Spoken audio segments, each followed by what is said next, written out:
भाजपा मुख्यालय, जहां पर इस समय प्रेस वार्ता हो रही है। नमस्कार साथियों, हैप्पी न्यू ईयर। नववर्ष की ढेर सारी शुभकामनाएं आप सबको। देखिए, हमारे सुल्तान साहब जो हैं शीश महल के, कई नाम हैं उनके, फर्जीवाल हैं, नटवरलाल हैं, लेकिन वो ऐसे गिरगिट हैं जो रंग बदलने में माहिर हैं। और इस गिरगिट के बदलते रंग, कभी नीला पीला, कभी हरा, तो कभी भगवा के संग, तो बहुत कुछ हो रहा है। मुझे लगता है अरविंद केजरीवाल को, जिस तरह से मैं समझती हूँ, कि जब स्थिति ऐसी हो जाए और पानी सर से ऊपर चढ़ जाए, तो अरविंद केजरीवाल कहते थे बस रायता फैलाओ। तो इतनी गंदगी कर दो, इतना छीछा लीदर कर दो कि कुछ भी लॉजिक, तर्क, तुक, तरीका ना बचे। इतनी बातें कहने को हैं। मैं गुजारिश करूंगी हमारे भाई सुधांशु जी से, आपके समक्ष कुछ और चीजें रखें। मतलब ये इसकी सिलसिलेवार ये जो सीरीज है चलती रहेगी। मित्रों, आज 1 जनवरी है।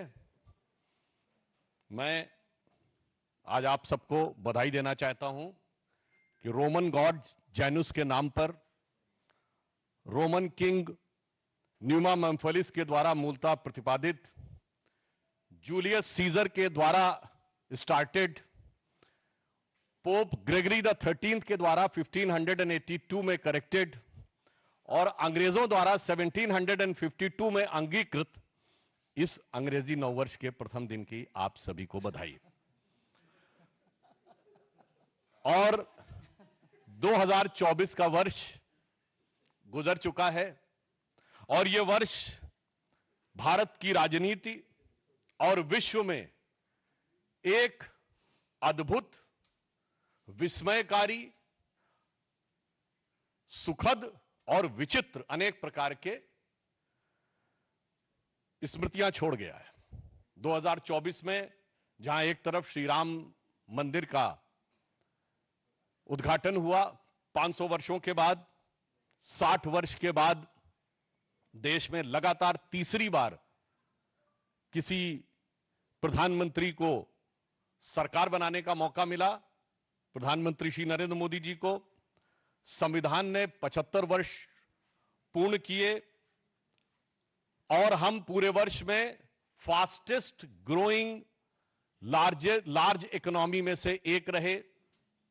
परंतु उसी के साथ एक विचित्र संवैधानिक उदाहरण भी इस 2024 में देश ने देखा, जब जेल से रहकर एक मुख्यमंत्री ने सरकार को चलाया। पहली बात यह भी स्पष्ट हो कि ऐसा नहीं कि केजरीवाल जी जेल जाने वाले पहले मुख्यमंत्री थे जिनके ऊपर आरोप लगा और उन्हें जेल जाना पड़ा।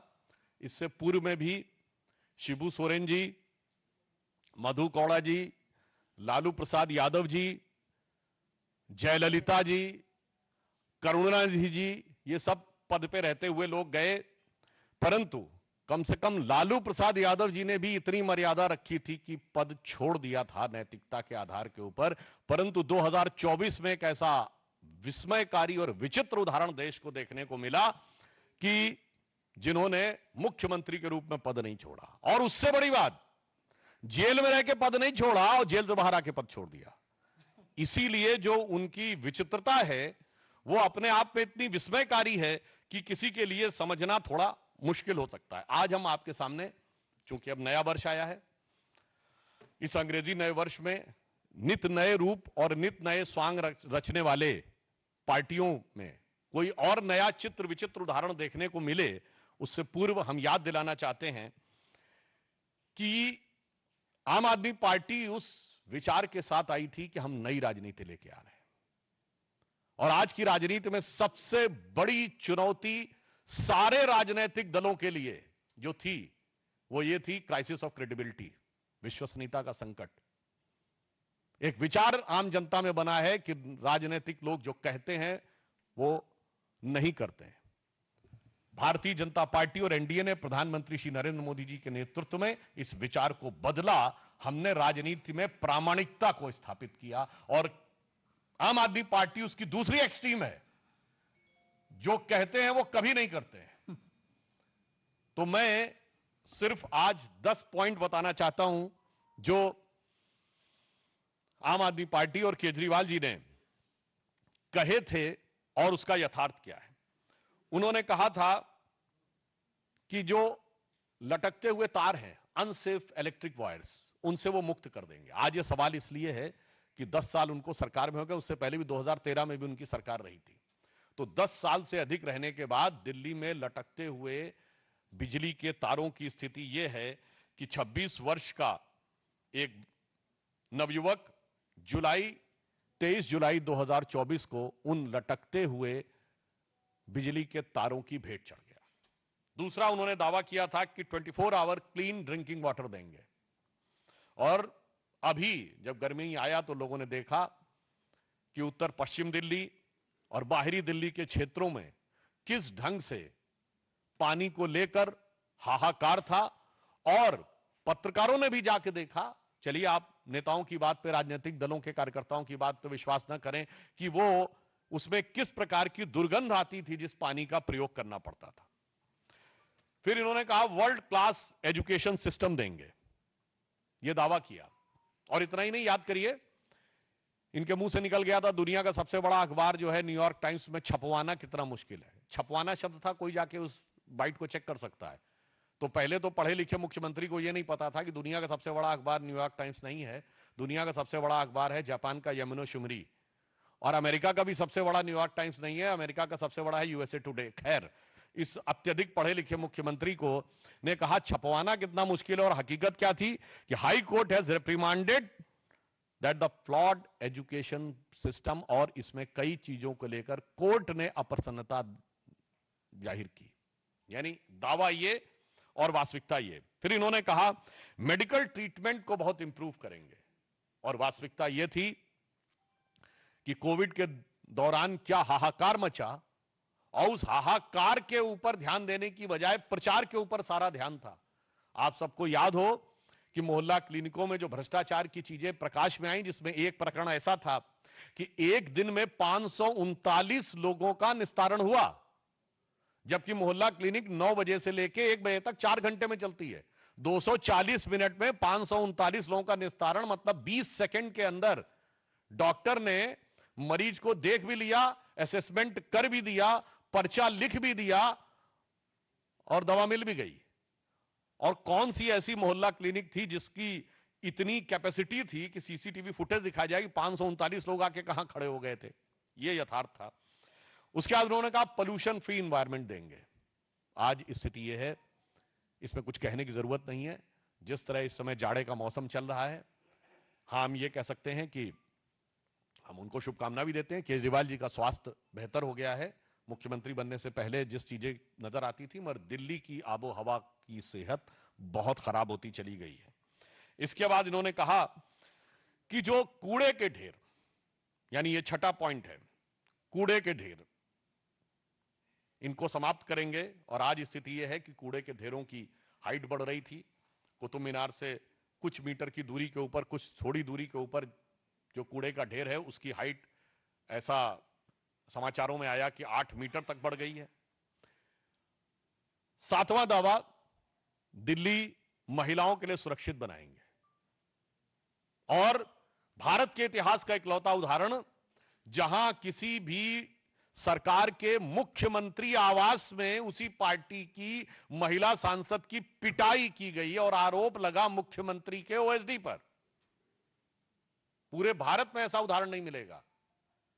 मायावती जी के ऊपर स्टेट गेस्ट हाउस कांड में हमला हुआ था, वो समाजवादी पार्टी की सरकार ने किया, हो तो विरोधी दल था। यहां तो सत्ताधारी दल की, अपनी पार्टी की महिला के साथ। और जो कुछ महिलाओं के साथ अन्य चीजें हो रही हैं, वो किसी से कोई छुपा हुआ नहीं है। जो चीज इनके अधिकार में, ये कहते हैं ना कानून व्यवस्था अधिकार में नहीं, अरे भाई, मुख्यमंत्री आवास के अंदर की सारी व्यवस्था तो आपके अधिकार में थी, और मांगने पर सीसीटीवी भी नहीं थे। अब आप देखिए, अगला इनका था कि कच्ची कॉलोनीज जो हैं, उनको बेसिक इम्यूनिटी, जो मूलभूत सुविधाएं हैं, उनसे युक्त कर देंगे। संगम विहार में जिस प्रकार की चीजें देखने को मिली, उससे बहुत साफ है कि यह दावा बिल्कुल यथार्थ के धरातल पर चूर चूर होता नजर आ रहा है।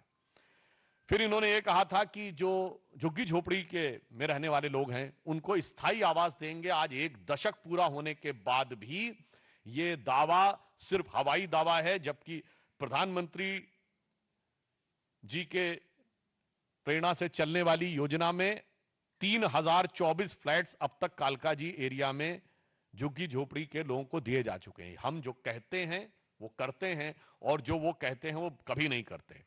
अब यमुना की सफाई, आप सभी को पता है, उनका वीडियो भी अवेलेबल है कि यमुना की सफाई कैसी करेंगे, कि वो नहा के दिखा देंगे। और आज स्थिति है कि वो पास जाने में भी हिचकते हैं। यमुना की झाग वाली फोटोएं आप सब ने देखी। अतः ये 10 पॉइंट हैं जो हम लोगों ने कहे कि केजरीवाल जी के दावे। 1, बिजली के तार, दूसरा क्लीन ड्रिंकिंग वाटर, तीसरा वर्ल्ड क्लास एजुकेशन सिस्टम, चौथा स्वास्थ्य की बेहतर सुविधाएं, पांचवा पर्यावरण प्रदूषण, छठा गंदगी के ढेर, सातवां महिला सुरक्षा, आठवां कच्ची कॉलोनियों में बेसिक फैसिलिटीज, और 9वां झुग्गी झोपड़ी के लोगों को मकान, और 10वां यमुना की सफाई। ये तो नहीं किया, मगर काम ऐसे अद्भुत किए हैं कि भारत की राजनीति में उदाहरण न मिले। देखिए, नई राजनीति के लिए जो लोग आए थे, इन्होंने एक ऐसा उदाहरण दिया कि इनकी सरकार के मंत्री तो जेल में रहे, मंत्रियों को आपने बहुतों को देखा होगा, इनके पार्टी और सदन में टॉप पद पर बैठा हुआ हर व्यक्ति किसी न किसी भ्रष्टाचार के आरोप में जेल गया। मुख्यमंत्री के रूप में केजरीवाल जी, उप मुख्यमंत्री के रूप में सिसोदिया जी, और संसद में इनके नेता सदन संजय सिंह जी। सोचिए, deputy CM, CM and leader of the house in leader of the party in parliament, तीनों। अच्छा, और देखिए अलग अलग प्रकार के आरोप, ऐसे आपने विविधतापूर्ण भ्रष्टाचार कभी नहीं देखा होगा।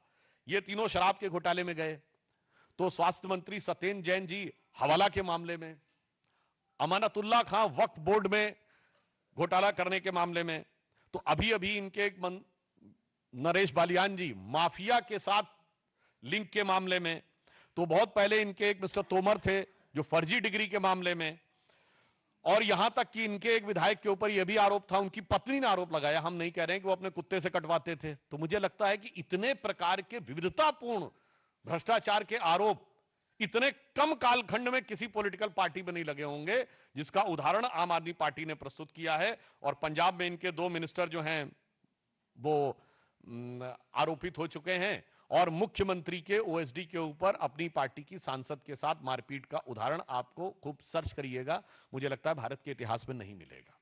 इसलिए हम बहुत साफ साफ ये बात कहना चाहते हैं कि दिल्ली की जनता अब नित बदलते हुए इस स्वांग को पूरी तरीके से समझ चुकी है, और इसलिए मैं एक पंक्ति में कहना चाहूंगा आम आदमी पार्टी के लिए और उनके संयोजक केजरीवाल जी जो कवच ला रहे हैं, वो कवच में तो लगता प्लास्टिक के बराबर भी स्ट्रेंथ नहीं है। और आप यह भी बात समझिए, ये नई राजनीति क्या है? नई राजनीति नहीं है, वही पुरानी कांग्रेस वाली राजनीति है। वहां सुपर पीएम सुनते थे, यहां सुपर सीएम है। वहां भी प्रधानमंत्री कार्यालय से सत्ता नहीं चलती थी, यहां मुख्यमंत्री कार्यालय से नहीं चलती है। तो मैं सिर्फ ये कहना चाहूंगा, आज देश की राजनीति में प्रामाणिकता की आवश्यकता है, जो प्रधानमंत्री श्री नरेंद्र मोदी जी के नेतृत्व में भाजपा और एनडीए ने प्रस्तुत किया है। आज भारत की राजनीति में अविश्वसनीयता का प्रमाण केजरीवाल जी के नेतृत्व में आम आदमी पार्टी है। तो उनके लिए एक पंक्ति कहना चाहूंगा कि चंद बातें करना और मुतमई होना नहीं अच्छा, सियासत आखिरी दम तक सभी को आजमाती है, बहुत गलती की गुंजाइश नहीं होती सियासत में, जरा किरदार हल्का हो कहानी डूब जाती है। धन्यवाद।